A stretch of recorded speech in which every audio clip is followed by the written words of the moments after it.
Bombo Business News.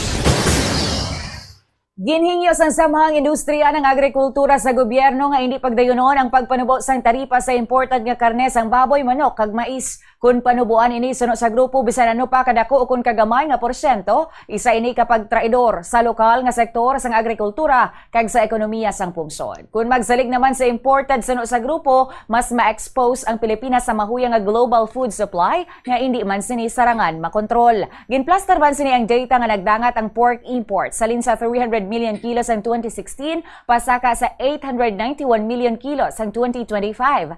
Ang imported naman nga manok nagtaas halin sa 250 million sang 2016 pasaka sa 445 million o kung sa liwat 545 million sang nagligad naman nga tuig. Sa ato na nga reference rate.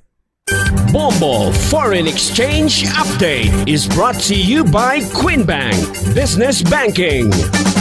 Ini nga exchange rate ka bombogin basa naton sa closing transactions ang Bankers Association of the Philippines sa CONBAP kag sa Bangko Sentral ng Pilipinas o BSP sa nagligad nga Biyernes ang hapon. Wala sang transaksyon sa bilog nga weekend, maga-resume ina subo nga aga. Sa aton nga reference rate, 59 pesos and 97 centavos baylo sang US dollar, 7 pesos and 60 centavos ang baylo sang Hong Kong dollar, 46 pesos and 78 centavos ang Singapore dollar, 15 pesos and 86 centavos ang Saudi Rial, kag 69 pesos and 64 centavos ang baylo sang euro.